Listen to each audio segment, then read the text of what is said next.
조선의 가장 비극적인 군주. 조선 왕조 500년의 역사 속에는 총 27명의 임금이 존재했습니다. 그중 가장 비통하고 비극적인 최후를 맞이한 왕은 누구인가? 우리는 흔히 영월의 차가운 강물과 외딴 절벽 사이에 갇혀 짧은 생을 마감한 한 소년 군주를 떠올립니다.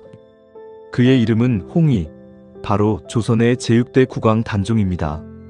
1441년 8월 9일 음력 7월 23일 세종 23년에 태어나 1457년 11월 16일 음력 세조 3년 10월 21일 향년 16세로 승하하기까지 그의 재위기간은 1452년부터 1455년까지 불과 3년에 지나지 않았습니다. 단종은 조선의 국왕 중 가장 많은 야사와 민담, 전설을 남긴 군주이기도 합니다. 이는 그의 생애가 백성들에게 얼마나 깊은 동정을 받았는지, 그리고 그를 밀어내고 왕위를 차지한 세조 세력이 당대 백성들에게 얼마나 커다란 원망을 샀는지를 보여주는 역사적 반증입니다. 고독한 왕세손의 탄생. 단종의 삶은 태어나는 그 순간부터 고독과 비극의 그림자가 짙게 드리워져 있었습니다. 그는 세종의 적장손이자 문종과 현덕왕후 권씨의 적장자로 축복 속에 탄생했습니다. 그러나 어머니 현덕왕후 권씨는 단종을 낳은 직후 산후병으로 곧 세상을 떠났습니다. 갓 태어난 아기에게 어머니의 온기는 허락되지 않았던 것입니다. 설상가상으로 어린 시절 그를 보살펴주던 조부 세종과 조모, 소원왕후 역시 단종이 성장하는 과정에서 차례로 세상을 떠났습니다. 마지막 남은 유일한 직계 존속은 부왕인 문종뿐이었으나 문종마저 지병인 등창이 악화되어 오랫동안 병석에 누워 있어야 했습니다. 이러한 가혹한 환경 속에서 그는 1448년 4월 3일에 8세의 나이로 왕세손에 책봉되었습니다. 이어 1450년 세종이 승하하고 문종이 즉위하자 이듬해인 1451년 정월에 왕세자로 책봉되며 차기 군주로서의 단계를 밟아나갔습니다. 당시 병중이었던 세종은 자신과 문종의 수명이 오래가지 못할 것임을 예감했던 것으로 보입니다. 어린 손자의 앞날을 걱정한 세종은 대신들이었던 황보인, 김종서, 그리고 지편전의 성삼문, 박팽년, 신숙주 등에게 왕세손을 지켜달라는 간곡한 부탁을 남겼다는 이야기가 전해집니다. 조부의 깊은 우려 속에서 외롭게 자라난 왕세자는 결코 순탄치 않은 권력의 폭풍 속으로 걸어들어가고 있었습니다. 12세 군주의 탄생과 고명되신 체제. 1452년 5월 14일 문종이 경복궁 천추전에서 끝내 승하하고 말았습니다. 유일하게 남은 울타리였던 아버지의 죽음은 12살 소년에게 조선이라는 거대한 국가의 무게를 고스란히 짊어지게 만들었습니다. 문종이 승하한 지 나흘 뒤인 5월 18일 단종은 만 10세의 어린 나이에 경복궁 근정문에서 국왕으로 즉위했습니다. 즉위와 함께 24개 조항으로 이루어진 교서를 전국에 반포하며 통치의 시작을 알렸습니다. 어린 국왕이 즉위함에 따라 문종의 고명, 유언으로 뒷일을 부탁함을 받은 황보인, 김종서 등의 원로 대신들과 세종의 부탁을 받았던 지편전, 학사 출신들이 측근에서 국왕을 보좌하는 체제를 구축하게 되었습니다. 나이가 어린 왕을 대신해 노련한 고명 대신들이 국정의 중심을 잡고 왕을 옹이하는 형태였습니다. 그러나 이 시기의 정치 구조는 근본적인 취약성을 내포하고 있었습니다. 문종이 대신들에게 어린 단종을 간곡히 부탁해야 했을 만큼 왕실의 기반은 약한 상태였습니다. 더욱이 당상관 인사는 국왕 고유의 권한이었는데 노련한 대신들이 국정을 주도하는 구조가 지속되면서 원활한 인적 교체가 이루어지지 못하는 구조적 요인이 발생하게 되었습니다. 이러한 권력의 불균형과 원로 대신들의 권력 집중은 왕실 주변에서 기회를 노리던 강력한 종친 세력에게 정변의 명분과 틈을 제공하는 정치적 배경이 되었습니다. 흔들림 없는 군주의 길. 많은 이들이 단종을 숙부들의 권력 다툼 속에서 아무것도 하지 못한 허수아비 군주로 기억하곤 합니다. 하지만 재위 초반의 국정 운영 기록을 살펴보면 단종은 비록 어린 나이였음에도 국왕으로서의 책무를 성실히 수행하며 통치자로서의 면모를 보여주었습니다.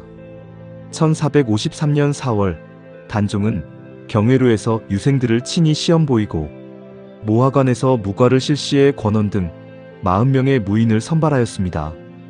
이는 국왕이 직접 국가의 인재를 등용하는 통치 행위를 정상적으로 수행하고 있었음을 증명합니다. 또한 국방에도 소홀하지 않아 북방의 온성과 함흥, 두 고을에 성을 쌓고 남한무산 두 곳에 성보를 설치하여 국경의 방비체제를 견고히 다졌습니다. 문화와 학문 분야에서도 국정 운영은 이어졌습니다. 악학제조 박연이 세종의 어제학보 인쇄반포를 청하자 이를 허락하여 세종의 문화적 업적을 계승하도록 했습니다. 또한 조정의 핵심 인사와 관련해서도 대신 황보인, 김종서, 정분 등의 자문을 받아 박중림을 대사원에 임명하는 정치를 펼쳤습니다. 지리학과 학문 발전에도 기여하여 양성지에게 조선도도와 팔도각도를 편찬하게 했습니다. 이듬해인 1454년 정월에는 송현수의 딸을 정순왕으로 맞이하며 왕실의 안정을 도모했습니다.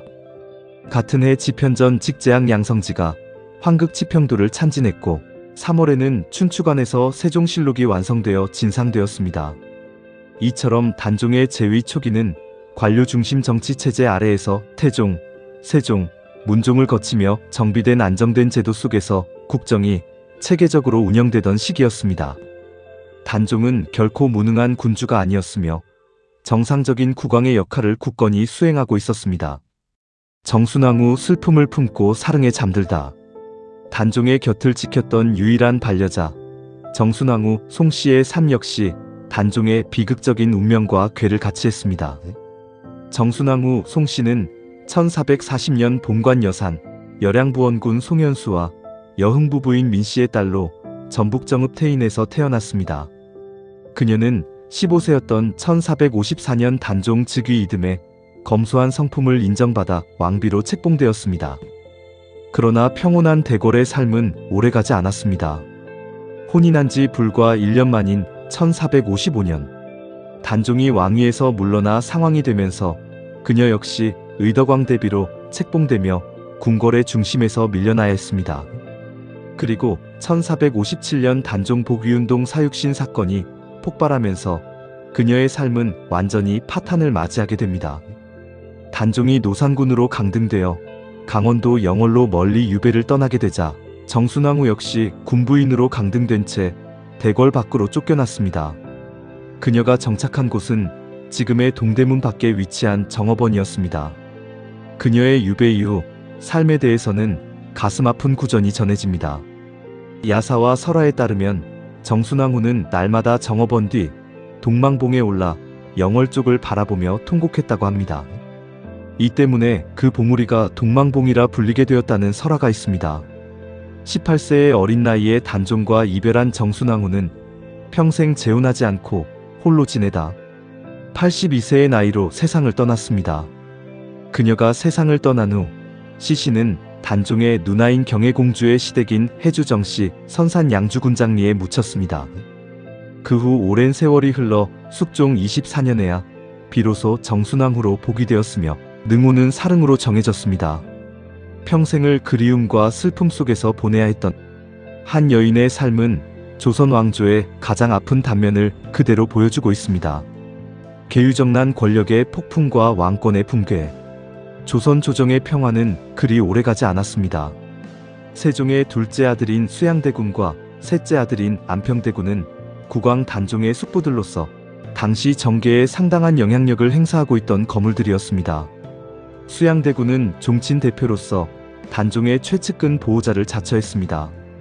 그러나 이는 표면적인 모습일 뿐 그는 물밑에서 한명회, 권람 등과 공모하며 비밀리에 측근 세력을 양성하고 있었습니다.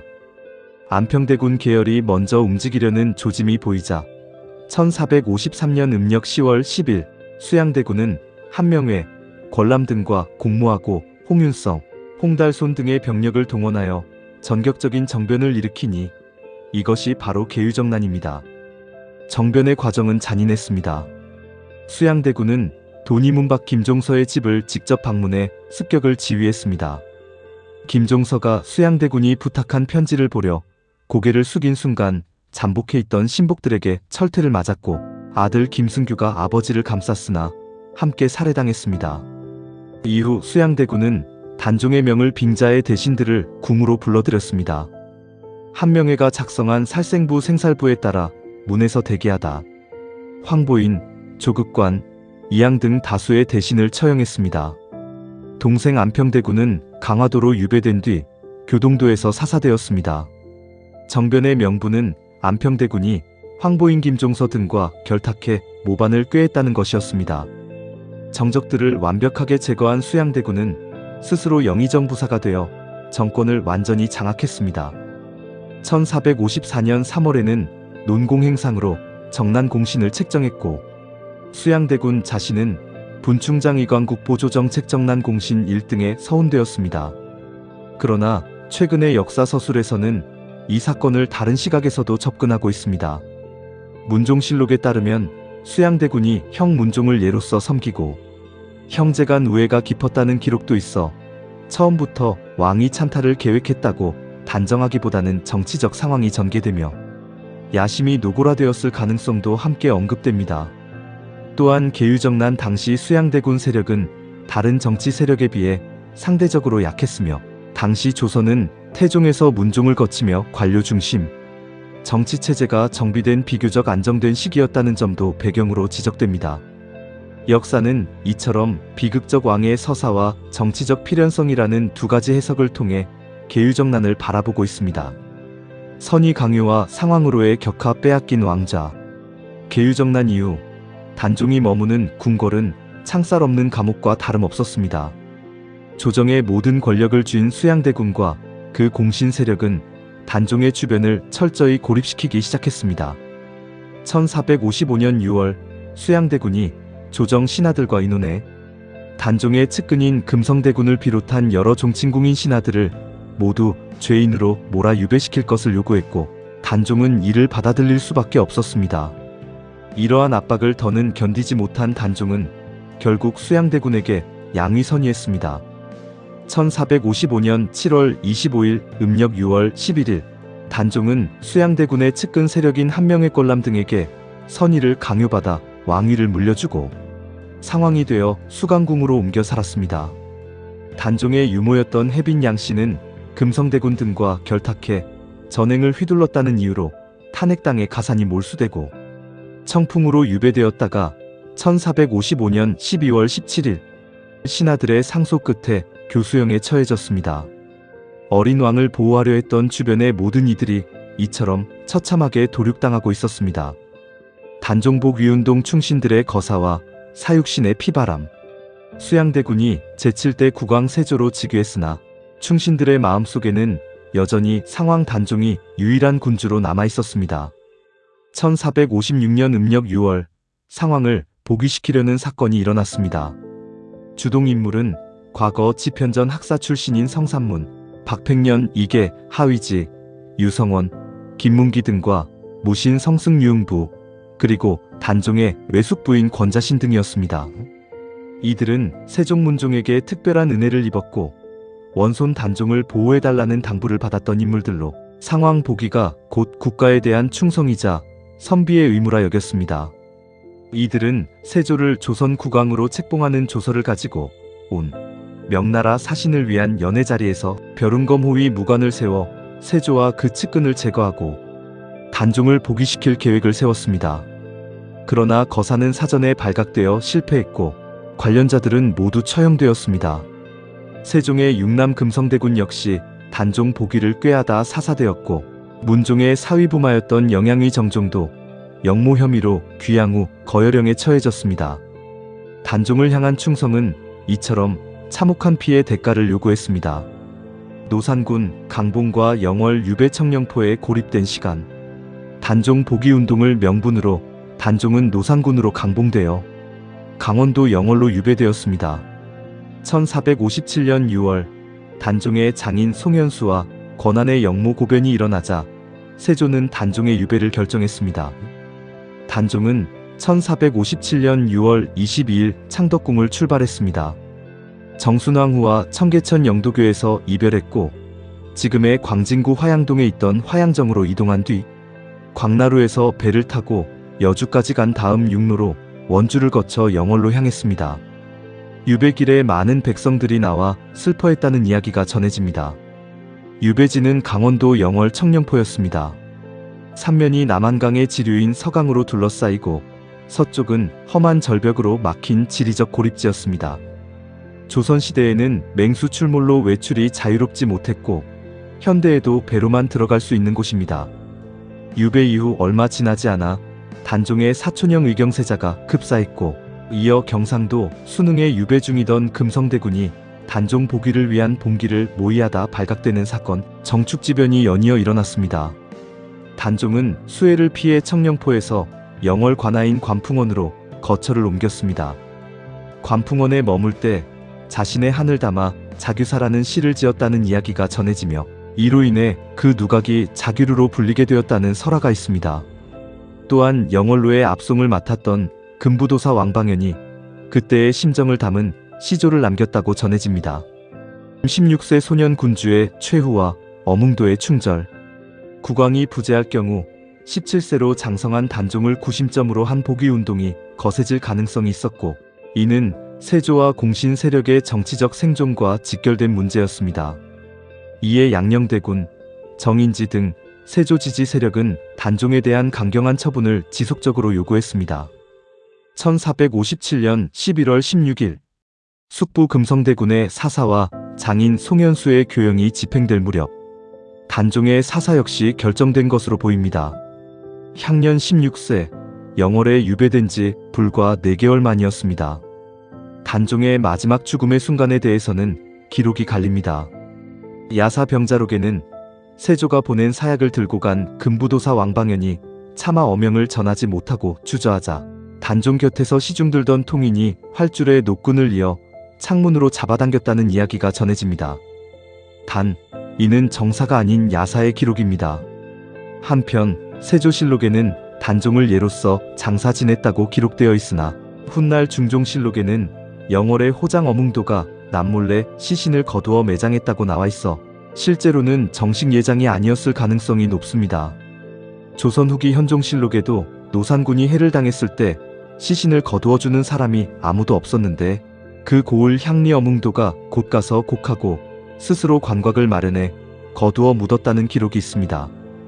야사인 아성잡설, 축수록 등에는 시신이 강물동강에 띄워졌다는 이야기도 전해집니다. 세조는 시신을 거두는 자는 삼족을 멸하겠다는 어명을 내렸다고 전해지나 어뭉도는 이에 아랑곳 않고 직접 관과 수의를 마련해 세 아들과 함께 시신을 수습 영월 엄씨 선산인 동을지산에 안장한 뒤 벼슬을 버리고 가족과 함께 은신했다는 이야기가 전해집니다. 단종의 무덤은 1517년 왕명으로 다시 찾아 봉분이 조성될 때까지 한동안 방치되어 노산군묘로 불렸습니다. 사후 복권 과정, 240년의 기다림과 눈물의 국장. 폐위되어 죽은 뒤 시호를 받지 못한 채 노산군으로 불리다가 중종 때 복권 상소가 올려졌으나 거절당했습니다. 숙종대에 이르러 성리학자들의 건의로 먼저 노산대군으로 진봉되었다가 1698년 정식으로 복위되어 단종이라는 묘호를 받았습니다. 단종은 예를 지키고 의를 잡는다는 뜻입니다. 정식 시호는 단종공의 온문 순정 안장 경순 도뇨 대왕입니다. 능은 강원도 영월에 있는 장릉이며 1970년 사적 제196호로 지정되었고 2009년 6월 다른 조선 왕릉들과 함께 유네스코 세계유산으로 등재되었습니다. 조선 왕조 27명의 임금 중 유일하게 국장을 제때 치르지 못한 왕으로 승하한 지 550년 만인 2007년 4월 28일에야 영월 장릉에서 국장이 치러졌습니다. 어뭉도는 숙종 때 이후 재조명되어 현종 9년 참판 여필용의 추청으로 후손들이 복호, 부역 면제 조치를 받았고 정조대에는 단종을 위해 목숨을 바친 이들 바로 다음 등급으로 평가되었으며 고종 때 공조판서에 추중되었습니다. 단종의 실록은 원래 노산군 일기였으나 숙종 때 단종으로 추존되면서 단종실록으로 명칭이 바뀌었습니다. 세조대에 편찬된 14권과 숙종대에 편찬된 부록 1권으로 구성되어 있으며 다른 실록과 달리 편찬자 명단이 수록되어 있지 않습니다. 현재적 평가와 역사적 의의. 단종은 조선 27명의 국왕 중 가장 비통하고 비극적인 최후를 맞은 왕으로 평가받으며 야사민담 전설을 가장 많이 남긴 왕이기도 합니다. 이는 그만큼 그의 생애가 백성들의 동정을 받았고 세조 세력이 얼마나 백성들에게 미움을 받았는지를 보여주는 사례로 해석됩니다. 숙종대의 단종 복위를 논의하면서 단종의 일을 안타깝게 여기지 않는 백성이 없다는 말이 나올 정도로 단종에 대한 동정 여론은 사림과 백성을 막론하고 폭넓게 존재했던 것으로 여겨집니다. 오늘날에도 강원도 영월군에서는 해마다 단종제를 지내며 단종제와 사육신제는 영월의 대표적인 지역 행사로 알려져 있습니다. 다만 최근의 역사 서술에서는 문종이 원로 대신에게 어린 단종을 부탁할 정도로 왕실 기반이 취약했다는 점, 당상관 인사가 국왕 고유의 권한이었기에 어린 단종을 노련한 대신들이 보좌하는 구조에서 인적 교체가 원활하지 못했다는 구조적 요인도 함께 지적됩니다. 단종 폐위 이후 조선 왕실은 공교롭게도 어린 임금이 연달아 즉위하는 상황을 맞았습니다. 예종 18세, 성종 12세, 훗날 연산 군중종도 10대 즉위하였습니다. 만약 단종이 성종 즉위 시점까지 생존했다면 28세였을 것이며 정통성을 지닌 젊은 상황의 존재가 세조 계열의 정치적 부담이 되었을 것이라는 해석도 있습니다. 이 경험 이후 조선 왕실은 정비 사망 시 계비를 반드시 드리는 것을 관행으로 삼게 되었다는 해석도 존재합니다. 가장 고독하게 태어나 외로운 곳에서 눈을 감았으나 백성들의 기억 속에 살아 숨쉬는 왕. 지금까지 조선의 제6대 국왕 단종의 생애였습니다.